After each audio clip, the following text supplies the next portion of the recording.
kita tetap diperintahkan untuk menganggapnya sebagai musuh yang nyata. Jangan sampai menganggap mereka sebagai teman. Gak bahaya dah katanya orang-orang gitu. Iya, sekali dua kali Anda berteman yang apalagi yang belum dimuslimkan ya, kecuali yang sudah gaib-gaib yang sudah dimuslimkan, jin muslim dan lain sebagainya.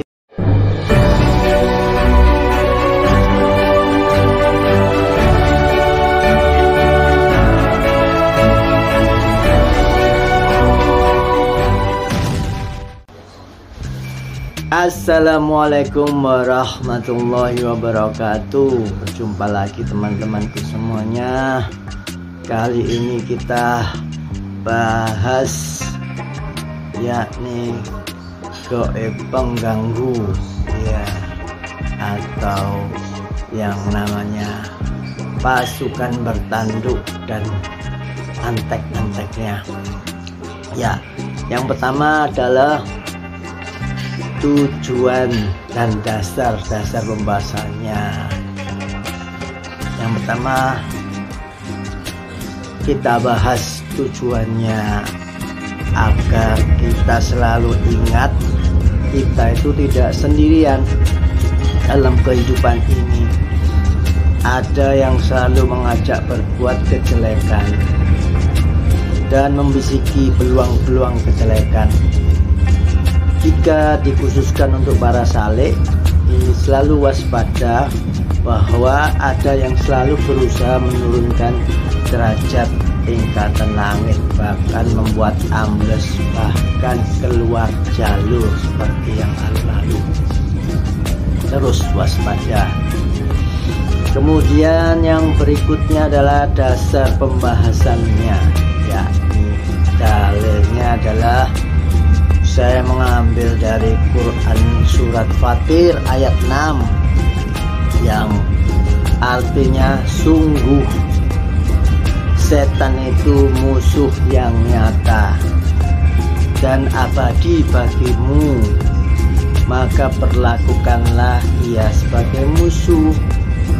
Jangan ikuti ajakan, rayuan dan tipu dayanya, karena sesungguhnya setan itu hanya mengajak golongannya agar mereka menjadi penghuni neraka yang menyala-nyala.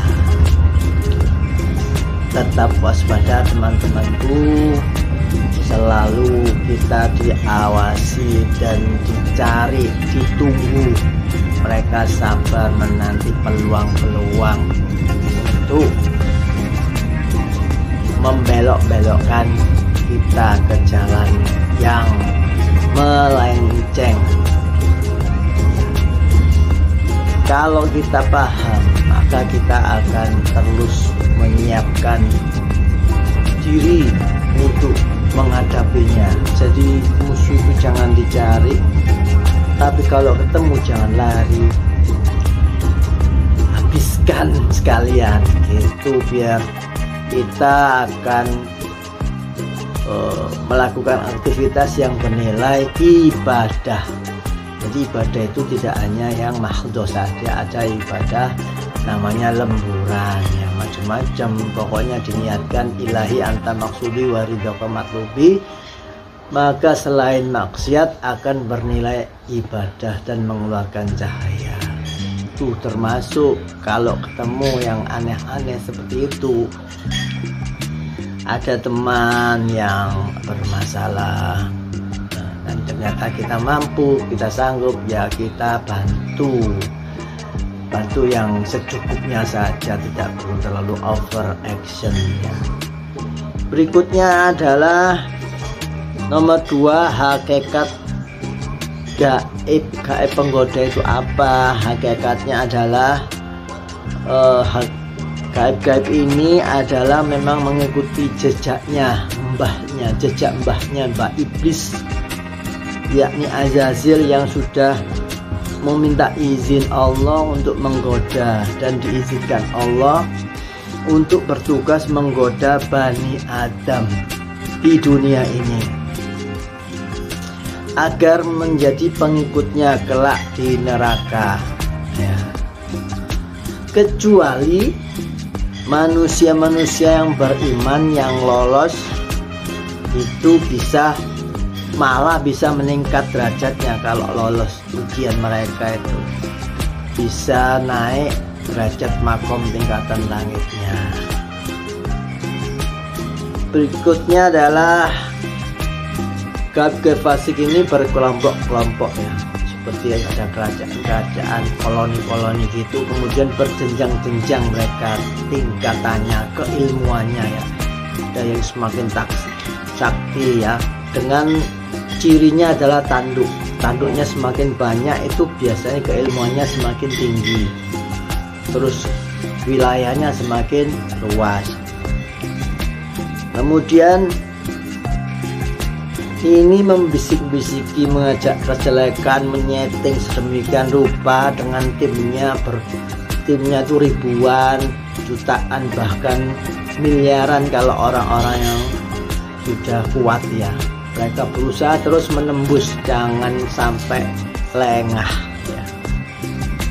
Kenapa? Karena dia itu terus mencari peluang, usianya ribuan tahun dan tak terlihat mata, maka mereka itu semua itu berpengalaman, sangat berpengalaman menggoda manusia, sehingga banyak yang tak sadar masuk perangkapnya alias terbuai, kecuali golongan-golongan yang sudah dibuka mata ruhaninya. Karena sudah dibuka Allah mata ruhaninya, maka mereka tidak mudah tertipu ya. Kemudian yang terakhir, yang ketiga adalah kesimpulannya ya, hakikatnya apa gaib-gaib penggoda ini ya. Pasukan petanduk itu hakikatnya adalah bagi para pelaku ruhani atau salik ya. Golongan iblis dan pasukannya ini adalah sebagai kontraktor pelaksana ujian ya, peningkatan derajat manusia. Jadi mereka juga ada fungsinya, itu yang dimaksudkan hanya Allah yang Maha Tahu itu ya. Tapi walaupun sebagian menganggap berjasa, kita tetap diperintahkan untuk menganggapnya sebagai musuh yang nyata. Jangan sampai menganggap mereka sebagai teman. Gak bahaya tah, katanya orang-orang gitu. Iya, sekali dua kali Anda berteman, yang apalagi yang belum dimuslimkan ya, kecuali yang sudah baik-baik yang sudah dimuslimkan, jin-jin muslim dan lain sebagainya, itu pun masih kadang-kadang melenceng atau murtad. Makanya kita harus terus waspada atau tambahkan password di dada mereka. Kalau jin itu kan bisa ditambahi password ya. Itu nanti berikutnya kita bahas lebih mendetail tentang kegaiban ini. Tapi walaupun banyak yang tidak percaya karena tidak mengalami, tidak apa-apa, hanya sebagai tambahan wawasan saja. Mudah-mudahan semuanya tetap waspada atas tim penggoda pasukan bertanduk ini. Jangan sampai terbuai, terlena. Cirinya adalah ketika mereka mengajak keluar dari syariat, maka itu sudah pasti golongan mereka ya, sudah pasti. Demikian, semoga semua paham. Mudah-mudahan. Wabillahi taufiq wal hidayah. Wassalamualaikum warahmatullahi wabarakatuh.